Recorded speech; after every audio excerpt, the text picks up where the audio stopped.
Bonjour à toutes, bonjour à tous. Nous sommes le mercredi 9 juillet. Il est 18h à Paris, 16h en temps universel. Le journal en français facile. Diane Berger.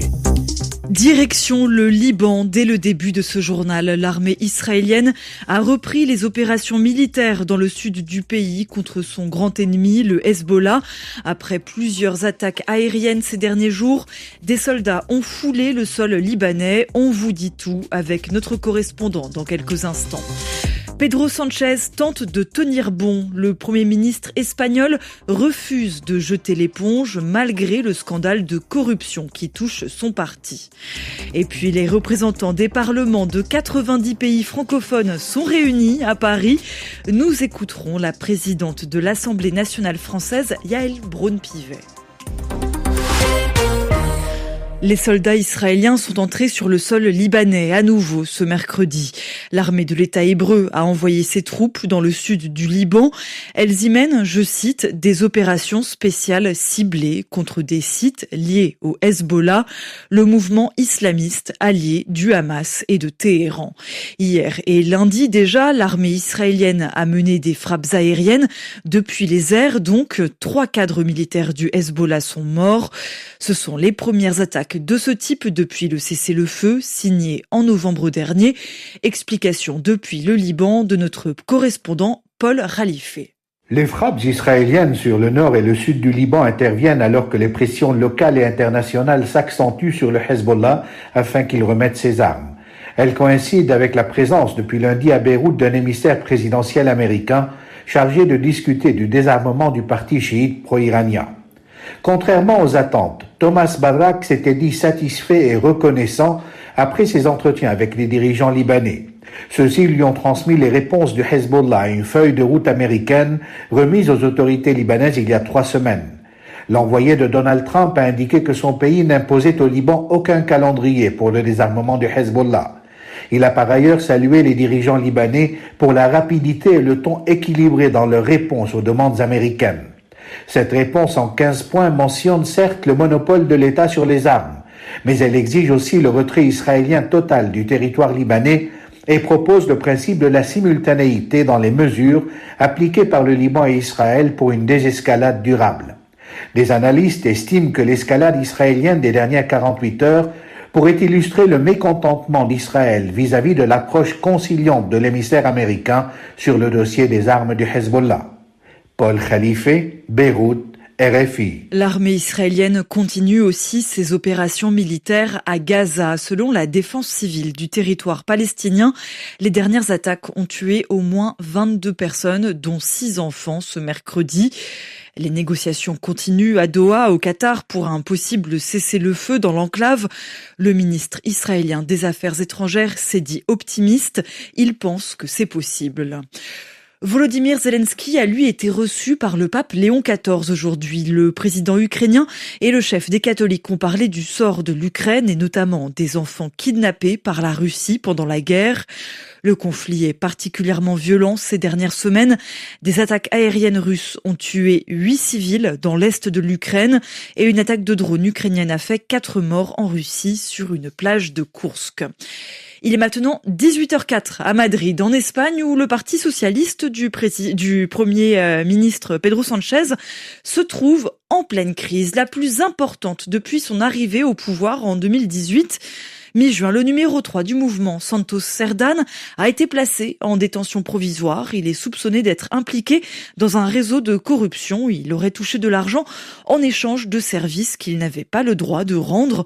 Un ancien ministre du gouvernement, José Luis Ábalos, est déjà mis en cause. Bonjour Lila Olkinura. Bonjour Diane. Ce scandale met en difficulté Pedro Sánchez devant le Congrès des députés ce matin. Le chef du gouvernement n'a pas voulu céder. Oui, devant les députés à Madrid, Pedro Sánchez, le chef du gouvernement espagnol, a assuré ce mercredi qu'il avait envisagé de quitter ses fonctions et de convoquer des élections anticipées. Mais après avoir beaucoup réfléchi, j'ai compris que jeter l'éponge n'était pas une option. Je veux dire aux citoyens et à l'audience que je ne vais pas abandonner et que je vais continuer parce que je suis un homme politique propre. Le chef du gouvernement déclare être venu prendre ses responsabilités devant le Congrès, la Chambre basse espagnole, mais aussi annoncer un grand plan d'action. Le gouvernement vous propose d'approuver un plan national de lutte contre la corruption, comprenant 15 mesures importantes que nous avons élaborées conjointement avec l'OCDE.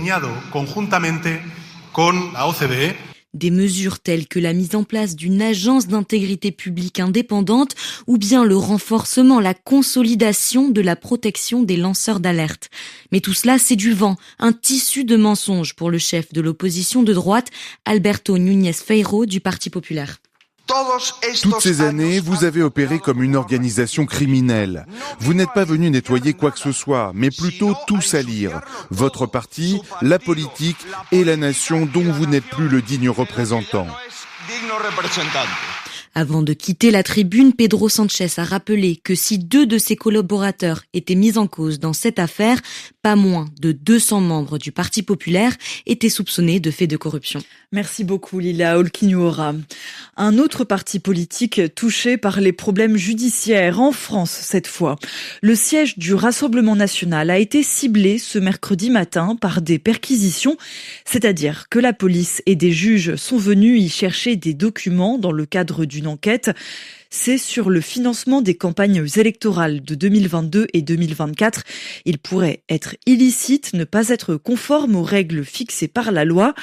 Et puis la Cour européenne des droits de l'homme rejette la demande de Marine Le Pen, la dirigeante historique du RN. La juridiction ne suspend pas sa peine d'inéligibilité. Elle n'a plus le droit de se présenter aux élections pendant 5 ans. 12 nouvelles accusations de violences sexuelles visent l'abbé Pierre. 7 victimes présumées étaient mineures au moment des faits. Nous l'avons appris aujourd'hui, 1 an environ après les premières révélations concernant ce prêtre mort en 2007, longtemps la personnalité préférée des Français. Il est désormais ciblé par 45 accusations au total. Toujours en France, les parlements de plus de 90 pays francophones sont réunis à Paris pendant 2 jours, invités par la présidente de l'Assemblée nationale, Yaël Braun-Pivet, et par le président du Sénat, Gérard Larcher. Cela à l'occasion du 50e anniversaire des assemblées parlementaires de la francophonie. Yaël Braun-Pivet veut profiter de ce moment pour resserrer les liens entre les parlementaires de l'espace francophone. Elle était l'invitée ce matin de RFI. On l'écoute. On voit bien que la francophonie, c'est une langue qui unit plus de 300 millions de personnes à travers le monde. C'est un instrument de rayonnement, mais pas seulement. C'est un partage de valeurs. Et lorsque l'on voit ce monde tel qu'il est en train d'évoluer, très fracturé, avec des pôles, un monde un peu multipolaire, j'ai le sentiment que la francophonie peut être un lien et peut être un regroupement de nations qui fait sens. Et donc c'est très important de faire vivre ce réseau francophone, ces partenariats entre les différents pays. C'est un événement important avec des échanges fructueux sur des sujets fondamentaux. Les partenariats économiques, la diplomatie parlementaire, le droit des femmes. On va avoir des grosses séquences droit des femmes sur les violences, sur l'interruption volontaire de grossesse, l'éducation faite à nos jeunes filles. Donc ce sont des sujets importants sur lesquels nous allons pouvoir débattre dès cet après-midi. Yaël Braun-Pivet, la présidente de l'Assemblée nationale française, elle était l'invitée de Daniel Vallot sur RFI. L'incendie qui menaçait Marseille est désormais fixé, c'est-à-dire qu'il n'évolue plus. Les pompiers l'ont annoncé il y a environ 2 heures. La deuxième ville la plus peuplée de France reste tout de même sous le choc face aux flammes qui ont touché les portes de la ville, en particulier dans le quartier de l'Estac. Le feu a brûlé plus de 750 hectares, 400 personnes ont dû être évacuées. Et puis, il est sauvé de justesse en football. L'Olympique lyonnais est finalement maintenu en Ligue 1. C'est une décision de la commission d'appel de la DNCG, la Direction nationale du contrôle et de gestion, en quelque sorte le gendarme financier du football français, qui estime donc finalement que le club dispose des fonds nécessaires pour participer à la saison 2025-2026. C'est la fin de ce journal en français facile. Vous pourrez le retrouver sur son site dédié avec son script. Rendez-vous sur www.françaisfacile.fr. Merci beaucoup d'écouter RFI. Il est 16h10 en temps universel.